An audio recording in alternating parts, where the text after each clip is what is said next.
Welcome, ladies and gentlemen, to Rudy's Roundtable, a little show about podcasts, interviews, interviewing fantastic people all over the world. Today, it is my pleasure to have Marc Freccero here with us today. Welcome. Oh, the crowd goes wild. The crowd goes wild. I hope I pronounced that right.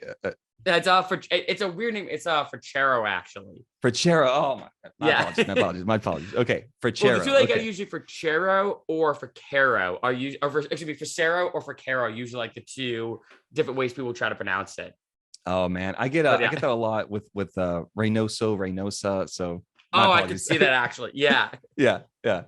Well, tell me first off, tell me how are you doing today, Marc? How's it going? How's the day been? Good. Pretty exhausted actually. It's been a lot going on very recently. So gonna be doing a lot of traveling soon. So what's interesting is I'm kind of getting ready for that.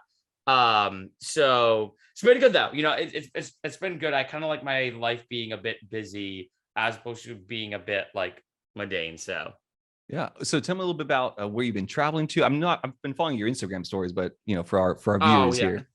Yeah. So for what I do, I might as well start there in terms of because it kind of correlates with traveling. So I'm a DJ, electronic musician, and a YouTuber is usually my elevator pitch tagline of what I do.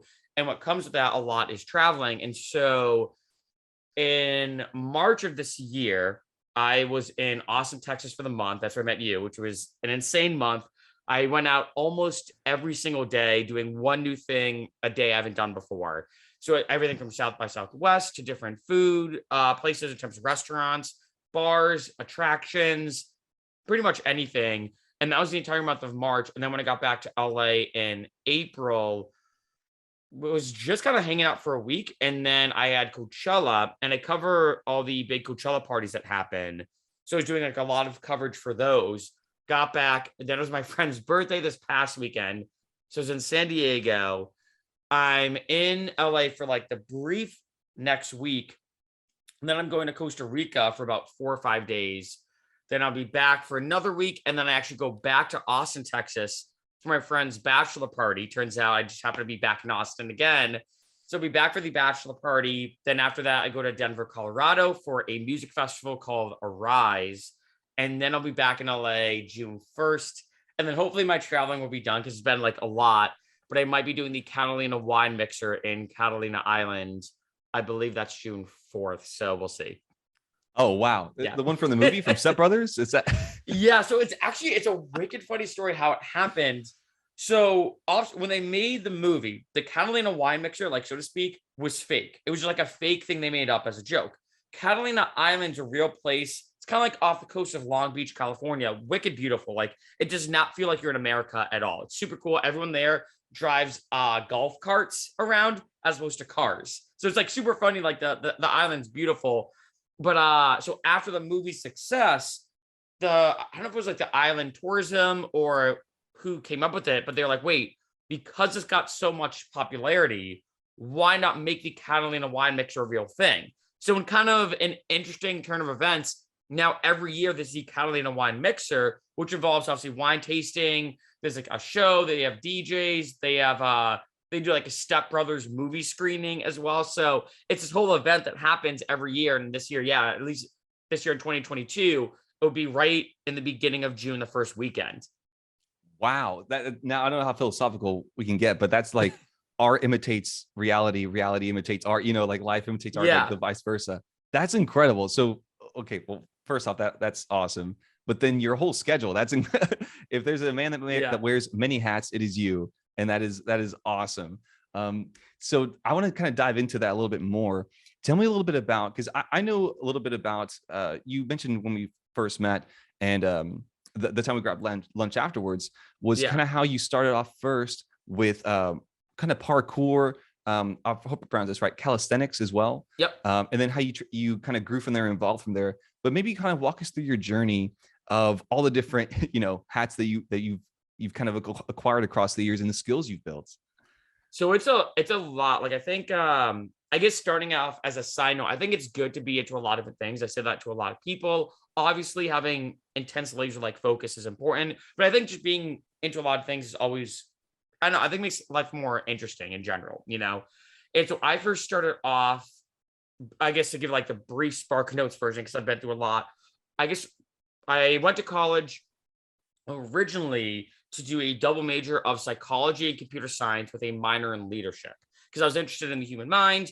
I've always been big into computers and computer programming and decided, I think there's some similarities between like the way we think neurologically and the way computers run. I don't know if that's because humans made computers or because of some kind of just overarching similarity and some weird connection. Tough to say, right? It's a bit of like a philosophical chicken before the egg thing. Wow. Yeah, it's really interesting. Like if you look at like a lot of like systems like tote models or loops, the brain does a lot of neurological loops similar to computers when it's like running a task. It's really interesting. So I originally was gonna do digital forensics, which is basically like white hat hacking. So you're hacking hackers' computers. And the digital forensics program at the college I went to, which is URI in Rhode Island, is I think it's like one of the best in the country, actually. So decided after like, I think a year of doing computing, I'm like, I don't want to sit behind a computer the rest of my life, which is ironically pretty much what I do now. But that was my mentality. And so went to UMass Amherst in Massachusetts, ended up going to business school, wanted to do sales, then somehow got put into accounting and graduated with an accounting degree. So that was kind of like my like first step into the real world with like a big boy job, being an accountant and everything. And during this time, I was kind of pursuing acting, but I was also big into acrobatics, specifically parkour. And I was like, you know what? I think it'd be cool to be an actor, but an actor who does their own stunts, like Jackie Chan's like a prime example of this, Tom Cruise.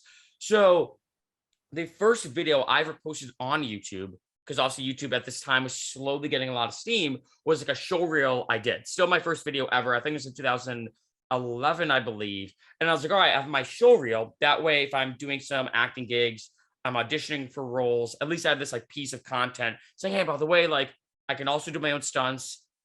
Here's like the video, blah, blah, blah. So that's how it kind of all started very slowly. And then my senior year of college was still doing parkour and I started to specialize a lot in bodyweight workouts. It was kind of, it's now called calisthenics, but back in the day, it was just kind of considered like bodyweight training or whatever. And the idea is getting stronger, bigger, faster, and getting basically an entire workout in without any weights, without any equipment or anything. And a lot of people on my team asked me, okay, is there any way you can customize a workout for me? And I decided, well, what if I made a YouTube video? There was one video called the Bodyweight Arm Exercises posted on YouTube. That way, if anyone asks me, I can just send them the video. So that way, anybody, even if they don't know me, they could stumble upon it on YouTube. I didn't know anything about YouTube at the time, but I said, you know what, at least this video can give people some knowledge and it can be a great video for people to watch, follow along with, etc. And that video ended up getting, I think it was my first video that I remember seeing the growth of YouTube. And that was about in 2012 to about 2014. I think the video, it got a good amount of views. I think around like, before I took it down, maybe about 20 or 30,000 views. So it was getting a lot of traffic, especially at that time for me to be like, wow, I posted a video that got like 20 or 30,000 views. And during that time, it was making $1 a month in passive income consistently. Did nothing to it. I did not buy ads for it. I didn't post it on my Facebook. Yeah. So, and that's so that to me was, I think, like a good blessing in disguise. It was like the first breadcrumb where I was like, I was like, this is kind of interesting. And especially around 2012, I also realized, kind of nearing the end of college, I was like, I don't know if I want to do acting or not. It's still kind of on my mind, but I also started to DJ a lot of college parties, especially my senior year. I've always been big into music. So I was like, you know what? I think that maybe as much as I love acting and stunt work and everything, the acting industry, as we know, is brutal. And the stunt industry, if anything's worse. So I realized, okay, definitely don't want to be a stunt guy. If I'm going to do acting, I'd definitely be an actor who does my own stunts on the side, but we'll see with that. And then so started DJing, getting into electronic music. I'm classically trained with classical piano for 10 years, jazz saxophone for 7 years. So then I realized in 2012, I'm like, I'm going to pivot, go into electronic music. And at this time I was working at an accounting firm. Like I mentioned, I had a big boy job, worked at the accounting firm for 2 months. And I was like, I'm done with this. I'm just going to go all in on DJing and music. So I was doing that for a couple years. And then 2014, toured the country for electronic music and DJing, did YouTube videos along the way in 2015. And this kind of like all kind of comes now to this point now, because in 2015, I was doing basically both. Now at this point, I was doing like, okay, I'm making electronic music, I'm DJing shows, And YouTube is something I do once in a while, like maybe 1 or 2 videos a month, maybe sometimes more than that, sometimes less. In 2015, I think I was making about like $10 a month consistently on YouTube, still all passive. And that's when I was like, okay, I was like, so this YouTube thing, like, you can see the trend. I post one video, I'm making $1 a month on it. Now I have more videos, I'm making $10 a month on it. And then in 2016, when I moved to LA, I said to myself, okay, the second I start making $1,000 a month, I know it's a bit of like a long story, but like the second I start making $1,000 a month from my music, like obviously online through streams, downloads, etc., and from YouTube especially, I'm quitting everything, like all my like random side jobs that I have just to pay the bills, and I'm going all in on it in terms of this is all I'm going to do all day, every day. And that happened in 2016, and then that's pretty much what I've been doing for the past 6 years now. So, yeah. Wow, what a journey! What a journey! Yeah, and I'm so fascinated by it. Well, everyone's journey, and how they meander, how some people find their thing or their passions. I think some of us are lucky to encounter that early on in our lives, somewhat later down the road. With you, it's so fascinating that you started first in the workout, exercise, kind of fitness area with the body weight exercise. But I thought that was a great idea too.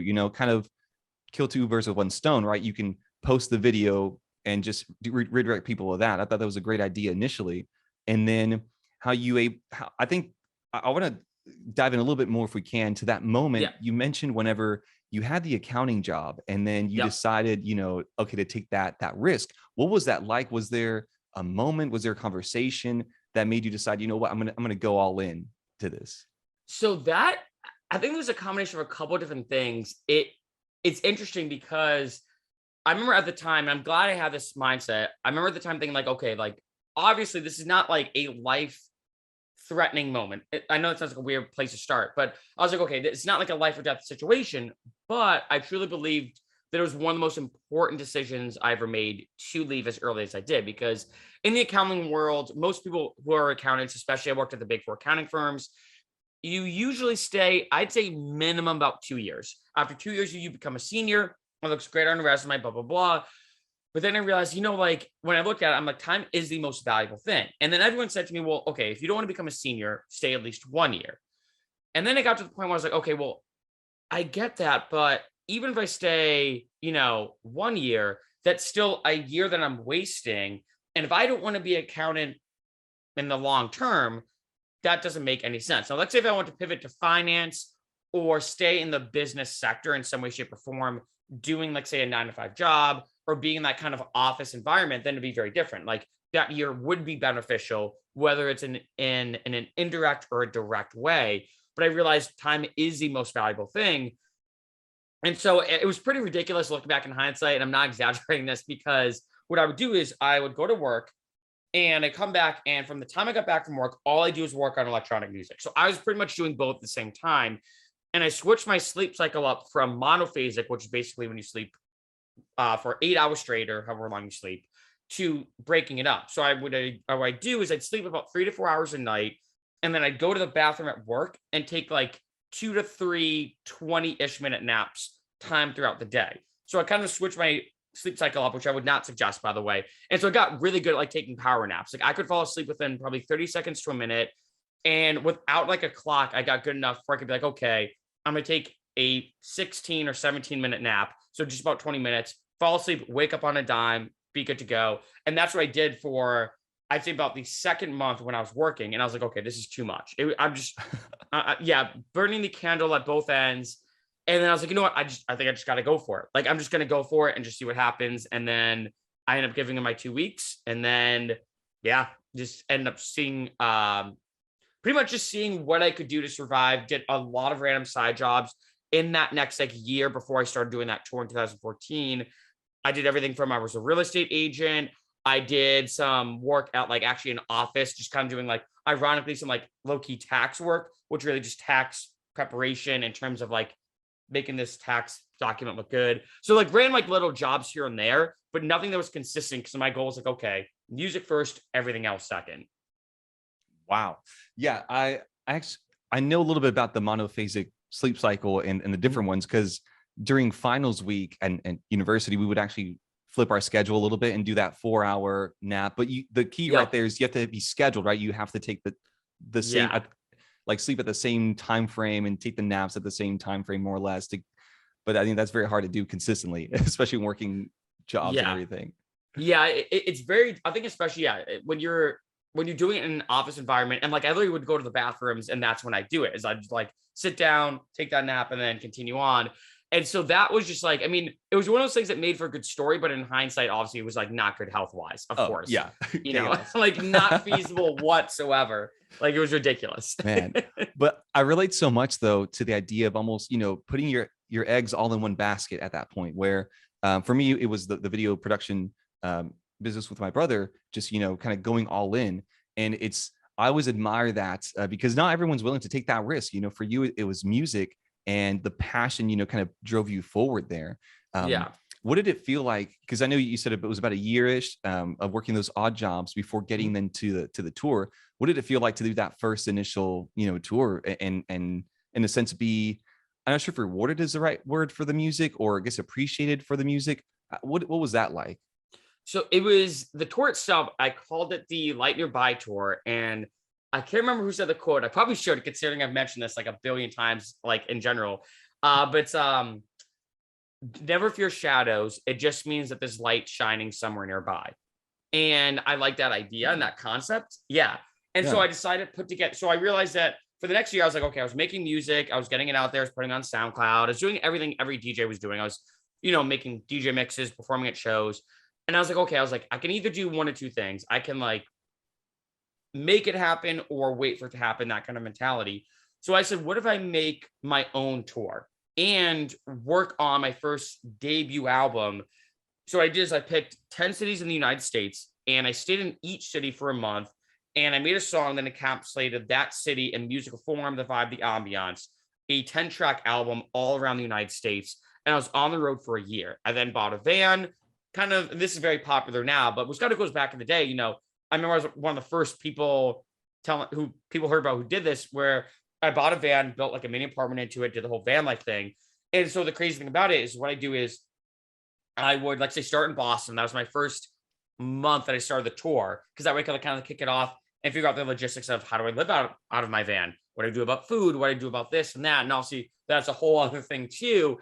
And I said, okay, what I'm going to do is I'm going to contact every single nightclub, bar, restaurant, any place I can find in every city a month in advance, tell them what I'm doing. And I had a blog going. Also, I did YouTube videos. And I said, what I'm going to do is I'm going to just create my own tour where I'm going to have like tour stops and tour dates and show locations. And I pretty much did everything all on my own. So it was a tremendous amount of work, because I said, okay, I can either wait to get a manager, an agent, wait for my name to get big enough and do a tour that way, or I just tour myself and put everything together, which was a tremendous amount of work, but it ended up working out and ended up being like probably one of the most satisfying years of my entire life.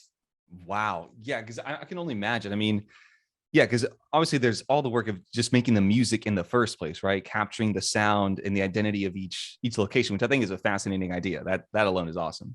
But then, yeah, I guess it's very easy to overlook the logistical aspect of it, right? For most people that attend a show, they're like, oh, this isn't too hard to put together, right? Or everything that happens here. But yeah, well, I mean, I can imagine you learned a ton just reaching out to so many different people, so many different venues. Yeah. I mean, obviously as a magician, rejection is a big part of that. And so you just become familiar with people just being, get out of here, wow. So then at the culmination of all that, right? Like that first big, debut album, what did that feel like? And then how did that propel you forward to continue along? So this is actually kind of a funny, kind of anticlimactic ending to that story. So I found that so this is now, let me think. Okay, so this is now in 2015. So the year after the tour, I released the album on, I think it was March 3rd, I believe, of 2015. And for the next year, probably got like no recognition, like nothing like big happened. And what was interesting is during the tour, I was performing at big music festivals. I got to be backstage in Vegas with or on the stage, I guess, but I got to like meet Skrillex and hang out with him and talk to him for like a little bit. So I made a lot of incredible connections and I had a lot going for me. And then when I moved back to Boston, or I guess, finished up in Boston in the end of 2014, I feel like that for 2015, things kind of almost regressed back a little bit, where I was like, okay, after all this happening, the ball was rolling and everything, and that stuff was going on, I feel like that after I released it, I started working on more music, but it just got to the point where I think that nothing was really progressing forward, almost like I kind of plateaued a bit. And I was talking to one of my friends, just saying, when I was traveling, that like LA was the one place that I remember just feeling like this vibe and this energy of anything can happen. There's a lot of good parts about LA, a lot of bad. It's a definitely probably the biggest like pros and cons city of anywhere I've ever been to. But I was just like, I think maybe I just got to take it a step further. Like Boston's great, but for what I want to do, maybe I have to keep progressing similar to like I did with the Lightner By tour, because if I'm just here in Boston doing the same thing I was doing before the tour, well, I'm kind of nothing's really changed, Right. And so then basically in 2016, because I got an apartment with my brother and some of his friends, actually, they need someone to sublet their apartment. So I lived with them for about like 6-ish months. And then in 2016, ended up just packing up my car, driving cross country, ended up LA, and then went from there. Wow. Yeah, no, I understand the feeling of sometimes kind of being stuck for a little bit, while you're trying to figure out the next move, especially after doing such a huge effort that previous year. You're like, okay, well, what is the next one? Either how do I top this, or do I go different direction, or what's the reception of this? But so now that you've kind of like fast forwarding to now, and especially the past 6 years, it's kind of the time frame that you've been fully in this. Tell me a little bit more about your musical journey, in the sense of, is there a particular style that you gravitate more towards? How do you feel your expression through music has evolved across the years? Ooh, that's a good question. I think what's interesting for me is I just love making music in general. So my style definitely bounces around a lot. Like some musicians, I guess I could speak on electronic, but like, to generalize it too, are like, okay, I only do country, I only do pop, I only do rock or whatever. When it comes to electronic, it's usually the subgenre. So in the EDM world, people say, okay, I'm a bass producer. So they make music like dubstep. So think Skrillex. Some people say, okay, I do more like house music. So if you want to think of, I'm trying to think of like any big name house artists actually that are like more mainstream, but they could say, I'm like AC Slater or whatnot. So there's different, or a tremendous amount of different subgenres in EDM. For me, I bounce around a lot. So like just recently this week, I was working on a trap record, which is more like hip hop based in terms of its foundation. And then I was also working on like a house record. So like pretty opposite genres. For me though, when people ask me like, what's your main style? It's usually a blend of world music, house music, and bass music is usually my main tagline. And I think just in general, I think what's changed for me a lot with making music is, before I think I'd go into it with the mindset of here's what this song is going to sound like, and here's what I want it to sound like. And sometimes I do have that approach. I think it's almost reversed now, where I just start with something else, so the process is different from song to song, but I just start making music in general. And then one thing kind of leads to another, where I don't really have like an exact process now. It's a very like free flow, whatever comes out of it type process. I like that. Yeah, it reminds me a lot. I don't know if you follow the Lex Friedman podcast. It's based here in Austin, No. but he's like an AI researcher, and he had Rick Rubin. Okay. He had a Rick Rubin on, right? So one of the most legendary producers of all time. And it was great to hear his process, kind of like what you were saying, like they're in synchronicity, where essentially like you restart at the beginning of every song, like of every track, every record. You kind of go in with a clean slate, and you just kind of see what works. And he talked about the willingness to kind of throw ideas and just try out some things. And I feel that's very much in your path as well, with not being limited to one genre, to kind of allowing yourself to express yourself musically throughout these different subgenres within the EDM. I mean, are you going to drop another country record maybe here soon? Maybe we might be seeing a little country. I've done like, I don't call it like a country record. I've done 1 or 2 songs that were, recipe similar to Avicii, where he had that kind of blend of electronic and country. I've done 2 that were actually the guitar itself and like the chord progressions were country-ish in nature. I wouldn't say like super, super intense country, because obviously I don't know as much about the country genre, but like almost like maybe poppy country, if that makes sense. But that's the thing, like I've made everything from that to like rock/metal records that blended that with electronic. And then I also make music under another artist called Prismic. That's more like experimental. That's more of like a whatever I feel like making that I feel like doesn't really portray to my Freccero name goes under Prismic. But I've done on that everything from orchestral music, cinematic, funk, jazz, like even like hip hop freestyle beats, kind of like whatever I feel goes on that artist, which is kind of a fun kind of free form thing.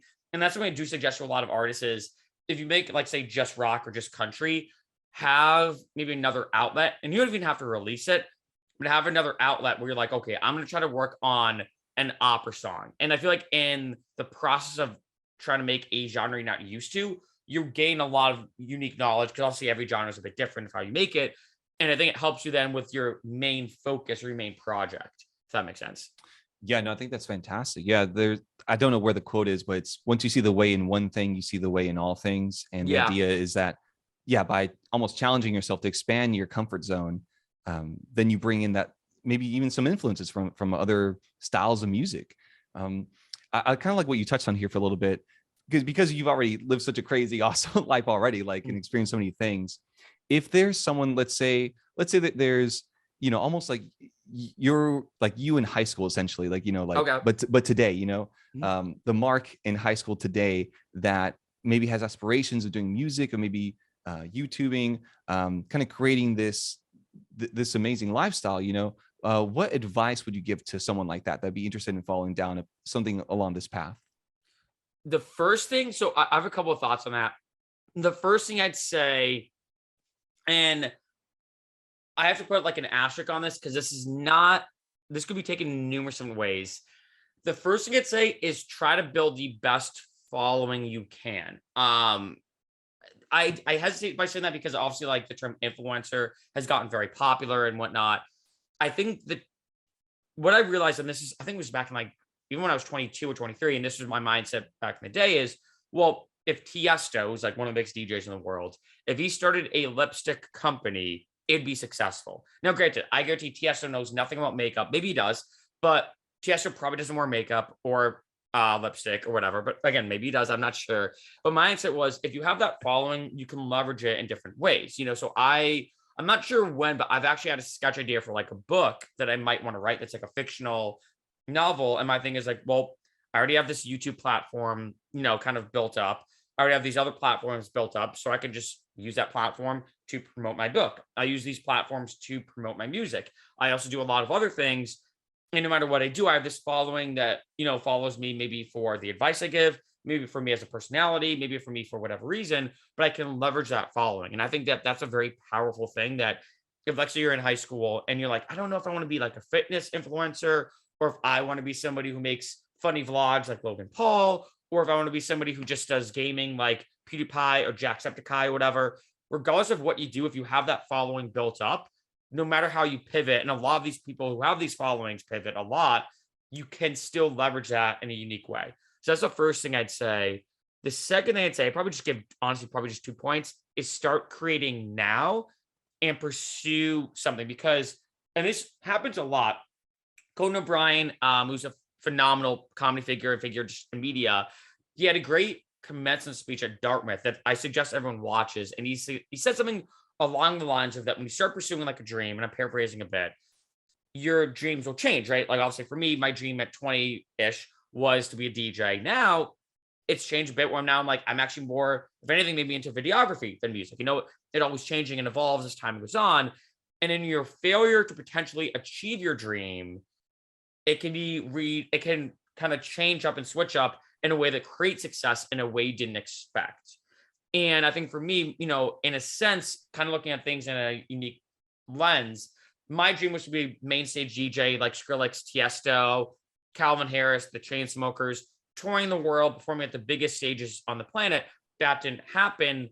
And in a unique way, in the failure of that not happening initially, I started to love a lot more different things like videography and YouTube and doing all the things I'm doing now. If I was like, say, if I lived that DJ lifestyle, I still would not be able to do parkour as much as I do now. So like I'm doing a lot of different things, but I think in order for that to happen, you have to start creating something. And I think too many people wait to start that process, start creating, because who knows, I'm just making this up as an example. Like, let's say you're like, okay, I'm really big into music. Let's say you want to be an electronic musician as well. You want to get to music production. you can start making music. You start then getting it from music to the music production. You start then doing music production. And let's say one day you produce for, again, I'm just making this up, a voice actor who's trying to get into voice acting, like on cartoons and shows or whatever. So then you start getting into producing for voice actors. And through doing that, you're then, oh, wow, like I actually like this voice acting thing. So then you start doing voice acting. Then the more you get to voice acting, then you start getting into that, say, actual acting because you like acting. And then you get into acting, and then you start editing your own show reels. You then fall in love with editing, and then one thing leads to another, and now you're a full-time video editor, and that's your passion, and you love doing it. And even though that's completely different than music, you have to start that path to fail and succeed in different ways, and for things to shift to end up at your, like, not ultimate dream, but that dream that just is the one that you end up landing on, you know? Wow. No, that was actually like really profound. Like no joke. Wow. Yeah. So two things that I thought about that kind of resonate what you're saying. The first is when you're talking about, you almost have to almost fail sometimes to figure out what, not necessarily like what your lane is, but almost like what you're best at or what your true passions may lie or true interests may lie.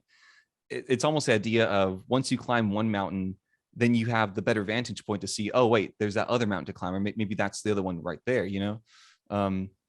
I believe I think it's Jordan Peterson who talks about this, Dr. Jordan Peterson, but he talks about, you know, first you can only do what's the best around you, right? Like if you dream of, you know, for me, for example, being like a world-renowned magician, that's too big of a dream to do, you know, an actionable little steps, but I can be the best magician in Austin. You know, I can be something more tangible there. And so by reaching that first checkpoint, then once I'm there, I'll have a better decision-making, both with information and experience to say, okay, is that now the route that I want to pursue? But that only happens in the pursuit of something. And something I found, you might be able to test this as well, just because magic has, you know, brought me in so many random situations. Yeah. That in the pursuit of a true and honest, let's say, art form, it can be, you know, this happens if you're a martial artist, or if you're working a 9 to 5, but if you're actively pursuing and improving your skill, your craft, I think this goes for anyone, you'll find that the universe almost presents more opportunities for you, or almost agreed, kind of tailors to you. There's this quote I always love where it's, when the student is ready, the master will appear. And it's the idea that that only happens though if you're actively pursuing it and honestly making an intention towards that. For me, of course, you know, I've ended up in so many random places and met some random people because of magic. I think that's how we first met as well. Yeah, actually, yeah, that's how we met. Yeah, talking about magic and everything, which is cool. Yes, yeah, and so I think that correlates a lot with music. I mean, same thing with parkour and videography. That the more honest you invest the time, the effort, the universe will actually kind of, I'm not sure if reward you is the right word, but kind of compliments you better to kind of serve yourself or better serve others, I guess, through it would be the way. Yeah. No, 100%. I agree with that fully, where I feel like there is something, and I can't really put it into words. Well, I can try to, but where you really go for it, and that's the only way I can word it. But I feel like when you kind of make a point where, I think there's a quote that probably explains this better than I can, where the best way to succeed is to jump off the cliff and build your net on the way down. So the idea is you take a leap that there's really almost no turning back from. I think this probably needs a way to word that, where it's not just going for it for me. It's when I'm like, okay, I'm full and invested. There's no turning back. There's no way I can reverse the clock. I think when you're in those moments, even though they can be obviously very frightening and understandably so, you're in this position where you're like, I have no other choice but to make something happen out of it. And it could be the universe. It could be a bunch of different things where it just kind of works out, you know. And the same thing when I did the Light Your Vibe tour, where, you know, I was like, okay, I'm on the road now. I already bought the van. I built the apartment into it. I saved up enough money. There's no way I can turn back. Like, there's no way I can not do this. Like, in a sense, I'm on the plane and it's taking off and there's nothing I can do.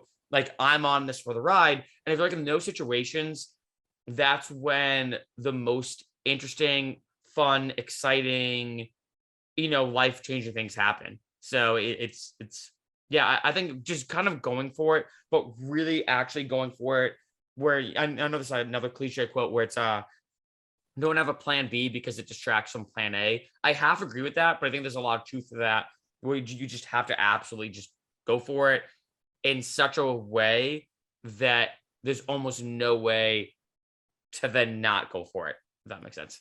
Yes. Yeah. Yeah. I mean, I thought a lot about, I was thinking about that, the Mhm. best plan is just plan A. There's no need for plan B, kind of what you were Yeah. saying. And also burn the boats, right? The idea Oh, that yeah. whenever, I can't remember if it was Odysseus or some Greek literature, but when they would siege a city, right, they would burn the boat so that they had to take over the city, Yeah. and no, there was no way back. I Yeah. think David Goggins talks about that a lot too. But yeah, Yeah. I mean that's one of the best situations to be in. It's one of the most uncomfortable situations to be in as well, because you don't know if it'll work out or not. Yeah. But for the most part, you probably won't die. I mean, you'll probably find a way for Yeah. like Hopefully even not. Yeah. right, like right. Putting it in context, right? In context. Yeah, but tell me a little bit now, as we move to like present day. Mhm. You mentioned at the beginning, right? All the crazy schedule you have for the next couple of months, and you're Yeah. traveling and everything. So tell me a little bit about what's next for Marc. What is next for you? What's like the next mountain, or kind of the next kind of 5 years or more? What do you see the future being for you? It's funny that you asked that, because that's something I've been thinking about recently, where half of me says, let's just see what happens, which I kind of like, that kind of free form thinking of, let's see what life throws at me. On the other half of me feels like, well, maybe I should have a better plan of pursuing something else or taking things to the next level.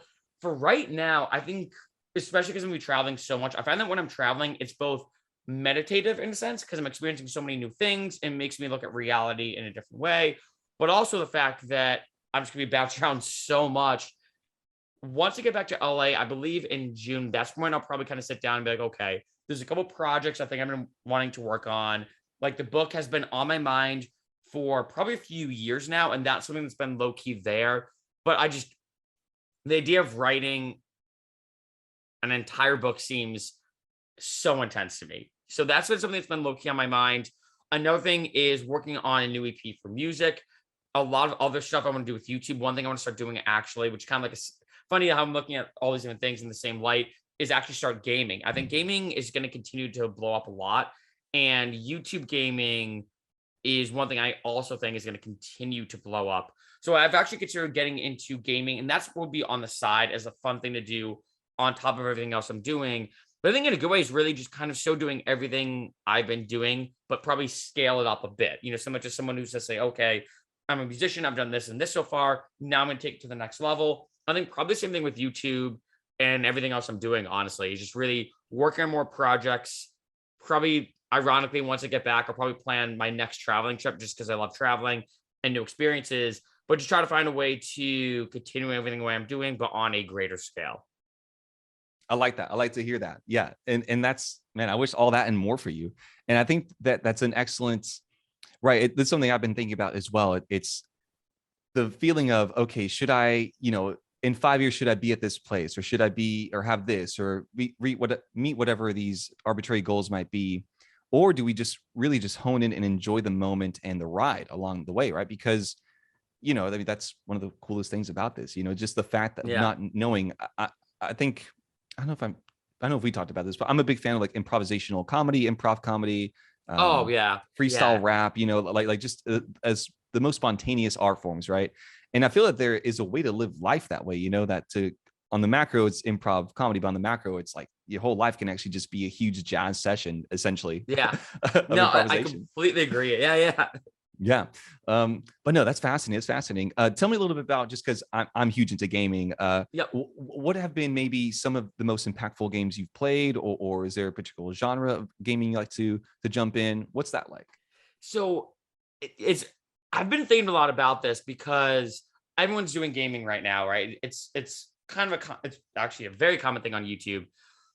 One idea I've had is, so a big thing that's blown up recently, especially on YouTube. It's crazy how many, like, it's insane how many videos there are about this. Is actually Pokemon, especially Gen 1. So like Pokemon Red and Blue, like the classics. And what a lot of people have been doing is what's called a solo Pokemon run. The idea is you take one Pokemon and see, can I beat Pokemon Red with only a Pikachu, only a Pidgey, only insert any Pokemon. And so that's been Yeah. like a big thing. So a lot of these, and this is kind of my first idea as just a concept, that I've been thinking about, is when a lot of these videos get posted onto YouTube in terms of the production, they're usually like a highlight reel. So they're between about 20, 30 minutes, I'd say, sometimes longer, sometimes shorter. I'd say about 20, 30 minutes long. And it's usually a voiceover with the person playing the game. And they kind of just highlight the checkpoints, funny things that happened, weird things that happen, stuff like that. So that's the main concept of the way that a lot of these are produced. And so I was thinking about doing something similar to that because I love Pokemon, and doing something very similar though, where one, as opposed to it being the distilled version of look at all this weird stuff that happened in 20, 30 minutes, I play the entire thing in its entirety. So I beat Pokemon Red with only, I don't know, a Charizard, but the video I post is the entire full length thing. All like the grinding am I doing, and all the challenges, any normal fight, any normal instance in the game, you'll be able to see the whole thing. The second thing is potentially live streaming it in a way that makes it more interactive. Because I've noticed for a lot of these videos, again, this is just my perspective, it's so distilled that you watch it and you're like, okay, I can see this and this, but also there's a lot that happens between the scenes and kind of behind the scenes. And I think by doing a live stream and having it be the full length playthrough, I think it'd be like a very interesting thing to see how that plays out, I think, overall. So that's something I was thinking about. In addition, I do love doing like retro games. It's funny to say that this is a retro game now, but things like Zelda Ocarina of Time, Super Mario 64, these are like super classic games to me. And kind of filming them in like a new school way. So like one I was thinking, which like I was obsessed with this game when I was younger, is Jumpstart Second Grade. I never played Jumpstart. What's that? Okay, so what's that about? Yeah. So Jumpstart it's an educational game. So my parents, I remember, like, he's like learning from it. Yeah. So it's wicked funny. So the second, or wait, is it third grade? No, I think it's, wait, shit. No, I can't remember. It was the second. I believe, no, I'm pretty sure it's second grade. And there's one called like Mystery Mountain, and this like this weird plot where it's like a time travel plot where these bots or robots get sent back. I don't know. It's a weird plot. But I was thinking like that would actually be funny as an adult to play like a game for second graders and have it be like nostalgic. So I was thinking like nostalgia gaming was like the niche I was thinking of, old school games filmed or produced or created with like a new school production style. So like my thing in the corner, as most gamers do, right. You can see me in the corner and then I'm like making jokes and making it fun and interesting, basically doing something along those lines. So that was kind of like some concepts I've had when it comes to gaming, where I only want to play games that I really like. Fortnite and whatnot doesn't really interest me as much as doing like older games and replaying them now as an adult. Even like the first Halo, I'd still kind of consider like an amazing classic. Games like that, and just kind of seeing how do I take an old school game with a new school spin on it, along with like a new school production. Yeah. Wow. Well, I like that a lot. And I think there's definitely a space for that. I mean, one of the coolest things about live streaming and streaming in general, regardless of whatever, if it's gaming or any other, media, it's almost like a tightrope act, tightrope act. Sorry. Yeah. There you go. Those words, right? Words.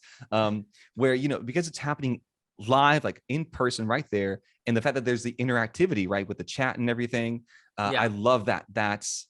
There's almost there's almost like persistent tension and excitement of like, what's going to happen next, because you never know what's going to happen.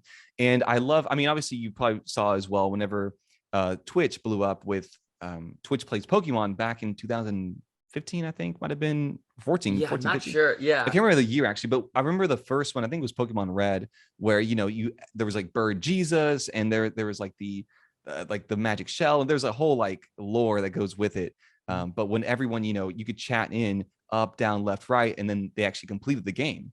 So maybe there's a function where, cool. Maybe there's a function where, the Bird Jesus. I don't know if you saw, it was just like memes that happened. I don't think so, actually. Oh, okay. No, there was just a random thing where, I can't remember all of them, but they were basically I don't know who set it up, but it was a program of Pokemon Red, and then people could, in the chat box, type in the directions to move up, down, left, right. Oh, that's smart, actually. Crazy. Yeah. And so collectively there are maybe 80,000 people playing this game, and it was just chaos. You know, it was chaos. Wild. And it was incredible to see this happen. That's actually wicked funny. Oh, incredible to see this happen. And I remember there was a key that they implemented different rules where, you know, it would take the average of the first of like within 5 seconds, whatever the average one or where we got the most inputs, they would do that move. They did something where it was like anarchy versus democracy, and it's a whole thing. Like if you look at Twitch Plays Pokemon Red, 2015, 2016, maybe earlier, that was just a huge seminal moment. I was like, wow, this is incredible. But maybe if there was a function like that, when I don't know, you know, when you were playing, maybe if people chat in or throw super chat in, you'll either try something along, you know, like they can help you out in the game, or you do a challenge with them. I know there's speed running is I'm huge. I don't do it myself, but just watching speedrunners is incredible. It's so interesting. It's insane. I'm like, this is possible. For Super Mario 64, someone hacked the game to where it's like, can I be Super Mario 64 where every time I collect a coin, I run faster? And so it gets to the point where like that's a cool mod. The character is like running all around. They did a 2-player Super Mario. I can't remember the channel, but there's a guy who just does the most inventive challenges, right? But that's kind of akin to what you're saying, right? I think there's a lot of space and creativity. You know, can I play with one Pokemon? Play with a Metapod, right? Can you beat Pokemon with like these like, you know, crazy Pokemon? I think that there's a lot of unique opportunities there. Oh yeah, and that's what's kind of cool is the fact that it is insane to me. I feel like, I mean, people may disagree with me on this, but I think if you look at games that have been like, I don't say broken, but just analyzed beyond a level that we can't even comprehend. Probably the first Super Mario Brothers, right? I think, I can't remember who his name was, who broke the 454 barrier, I think.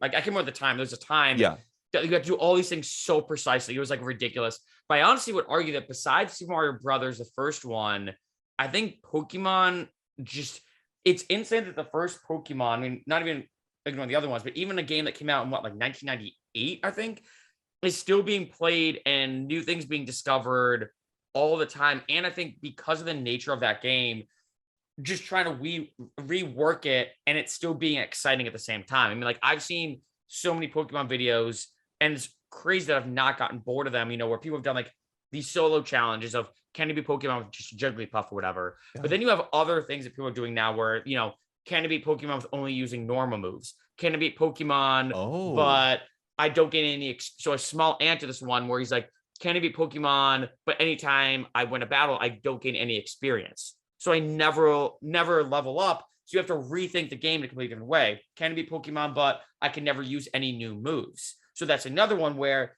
anytime you catch a Pokemon, you're not allowed to use any move that it gains besides the ones that you get when you first catch it. So all these different ways to kind of rethink the game. It makes you rethink strategy. And it's so interesting that for a game that's been around for, at this point, 20 plus years, or it's more than that? No, yeah, about 20 plus years. Yeah, 24 years now almost.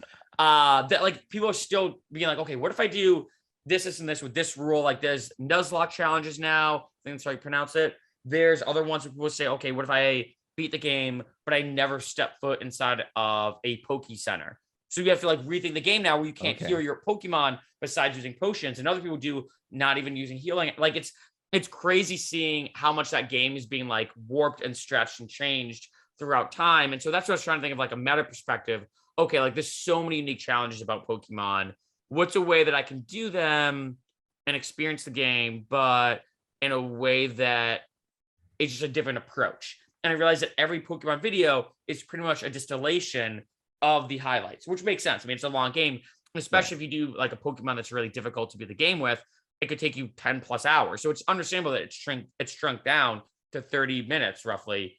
But I think like long-term format playing would be very interesting. In addition, just other ways to like think of like different games and whatnot, you know? Right. Yeah. I mean, I think if I'm not mistaken, I believe Pokemon is the largest, like most profitable IP in the world. Oh, yeah, over Marvel, insane. Star Wars. If I'm not mistaken.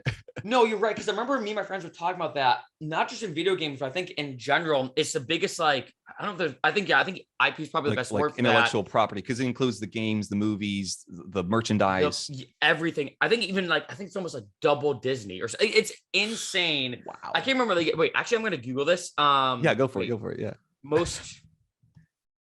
Because I think as far as a single like IP intellectual property, Yeah. that would mean it's more than the music industry. That would mean it's more than all the Marvel movies, more than, because I think because it includes video games, and because I know the video game industry is like twice as big, if not larger, than the music and movie industry put Yeah. together.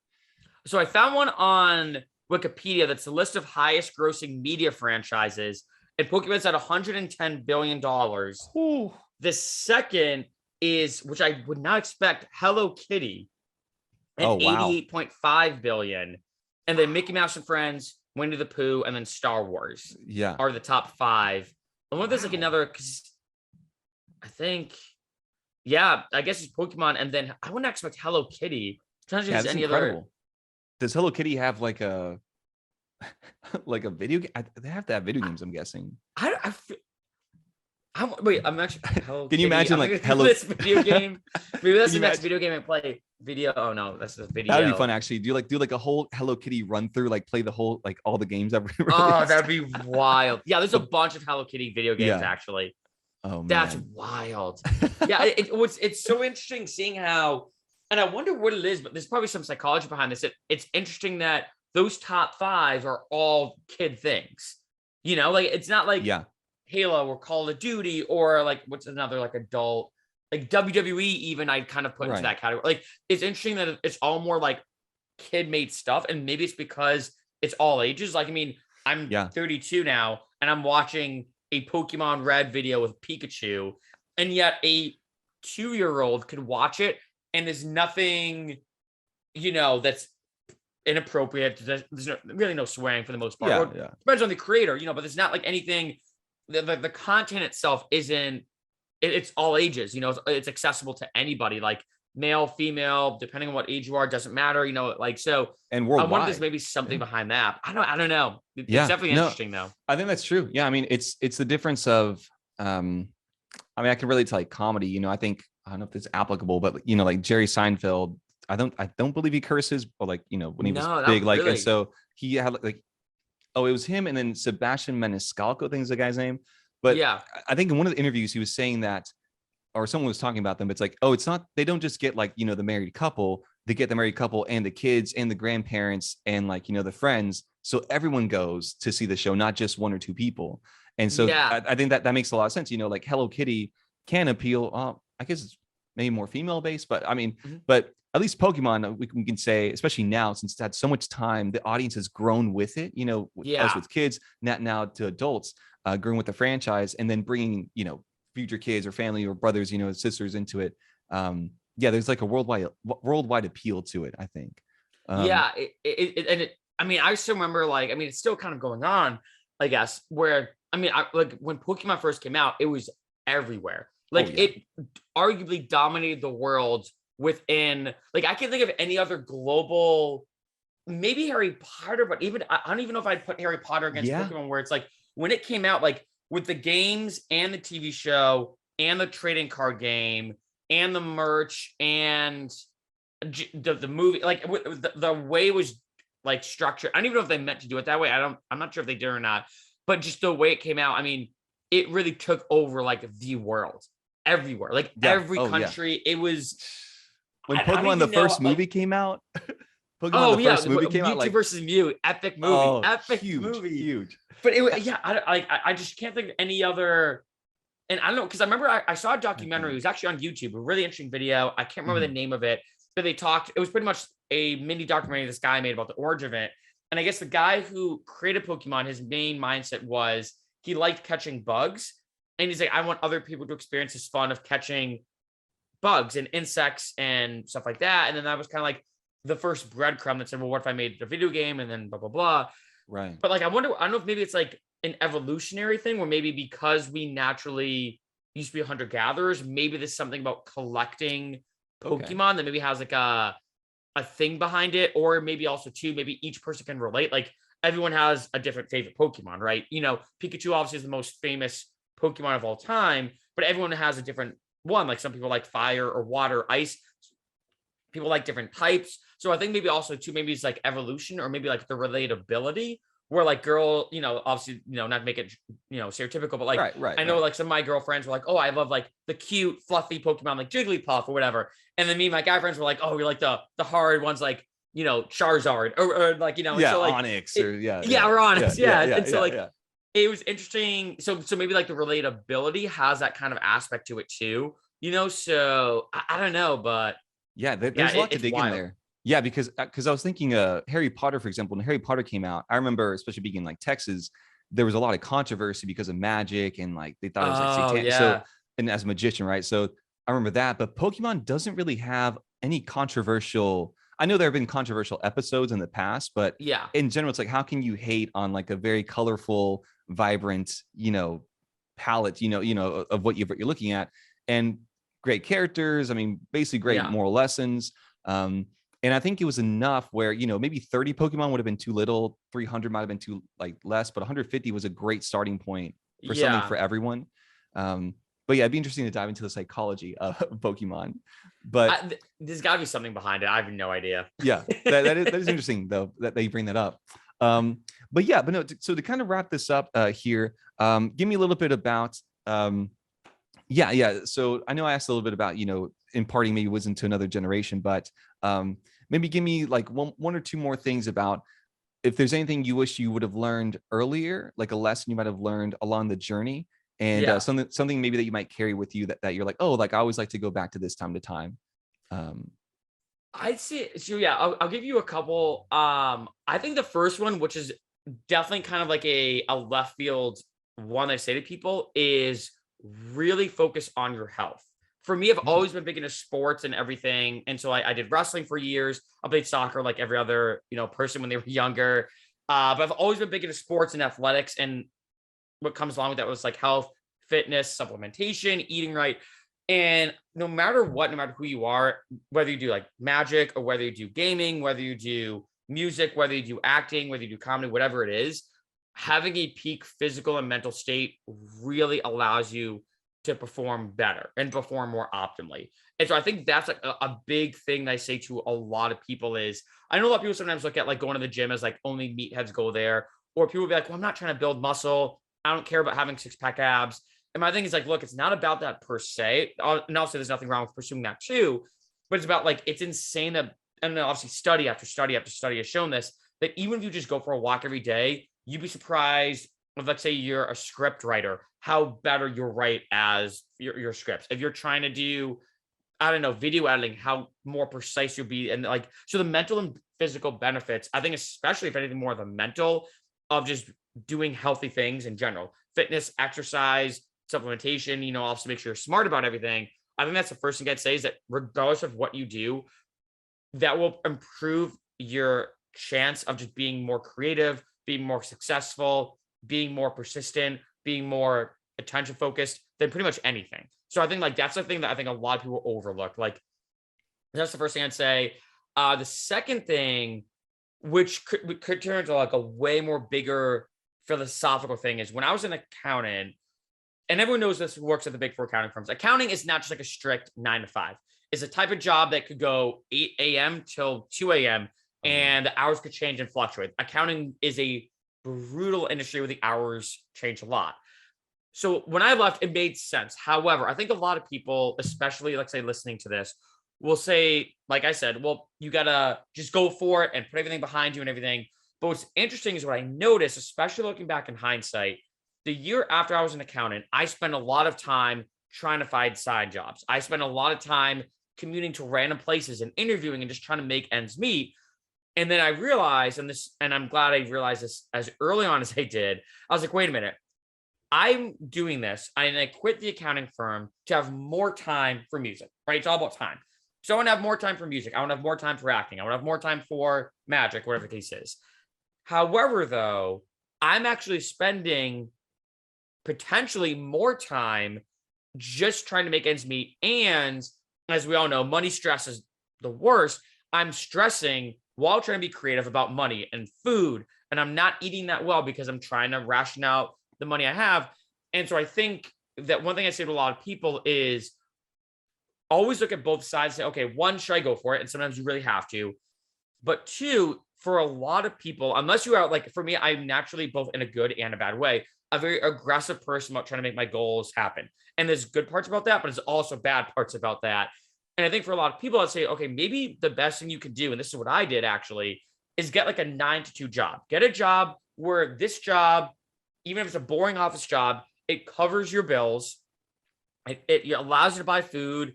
It gives you some spending money. So when you go out with friends on the weekend, you don't have to worry about stressing. See if you can get a job or something where you know the hours are fixed. You know they're not going to be bad. And at the same time, then when you get back from work, you're good to go. I actually found one when I was in Boston. It was like the most perfect situation. I had to dig a lot.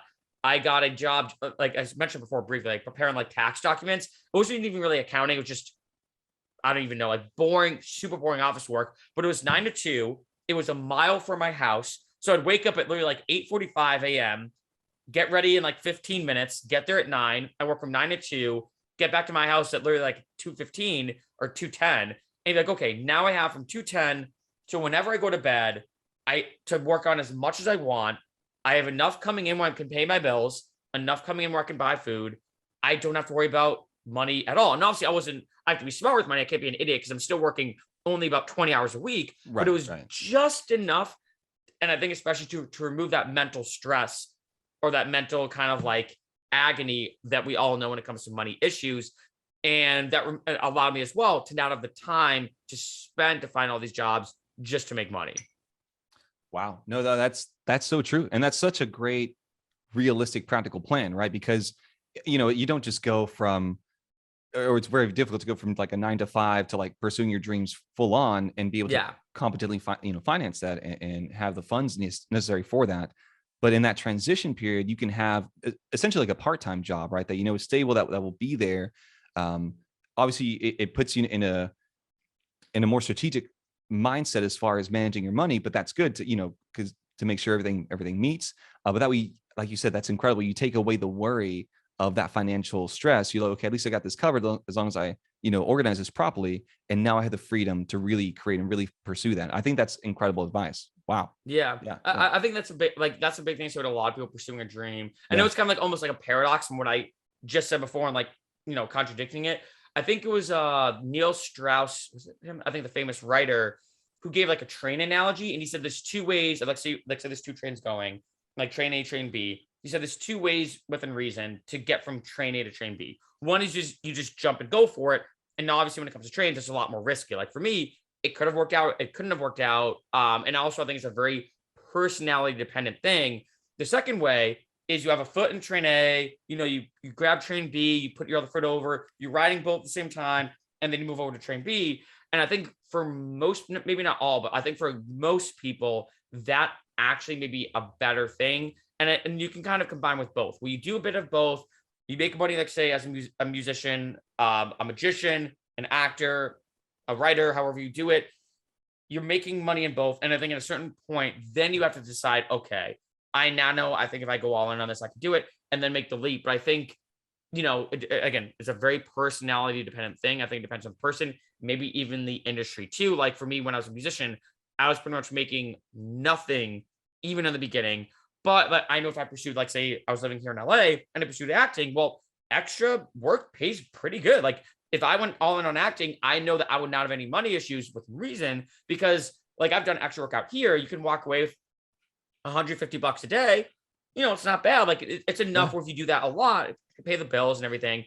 So like, I think it depends on the industry too, especially, because at the end of the day, as much as I say, finances are important. And so I think it is something to be just very cognitively aware of. And lastly, I guess I'll finish up with this, that if you're trying to be creative, especially in a creative field, and I think pretty much every big dream that a lot of people have, there is obviously a creative nature to that. If you're worried about money and food, like I mentioned before, that is going to actually make you produce worse music. It's going to make you produce worse writing pieces. It's going to make you a worse, whatever the craft is for a certain period of time, because your mind's so boggled down with all this stuff. And so I think that removing those issues gives you a great mental clarity that's super important for the future. Wow. I think you hit the nail on the head. Yeah. By having that worry taken away, it frees up that mental creative space for you to then follow your passions and and pursue them better, you know, than by having all that stress all the time. Yeah. Wow. Yeah. Oh yeah. Yeah. Wow. Well, hey, Marc, this honestly has been incredible. Thank you so much, first of all, for taking the Thanks time for having me. This is awesome. and all this. This is great. I'm glad we've got a chance to, we talked about this for a minute, but I'm glad we Yeah. able to finally, you know, schedule and make it happen. If I can just say on behalf of meeting you, because we were originally met at my Street Magic show while you were here. Which is awesome, by the way. If you're ever in Austin, such a great show. Thank you. During the whole festival, you know, like season. And yeah, no, I immediately just struck by your energy, positivity. And yeah, I'm so thankful for you for sharing your journey, your story. Wish you the best in all the new endeavors, the new music, the new gaming, all same that. to you. Same to you. And yeah, no, I just appreciate your time, man. We'll do this again sometime soon. And oh yeah, for sure. To our viewers, where can everyone find you? Maybe your Instagram or your socials. Yeah, so the good thing is everything is under my name, which is Marc Freccero. I'll spell that real quick. It's MarcFreccero. Everything is pretty much under that. So Twitter, Facebook, Instagram. I pretty much just do Twitter and Instagram, and then YouTube. I do have about 7-ish different YouTube channels, but my main one is Marc Freccero. So probably easiest place to find me. Okay, fantastic. I'll put that like here, like, you know, maybe in this area here. And yeah, we'll yeah, link it down below. But hey, thank you so much. And we will catch you next time on Rudy's Roundtable.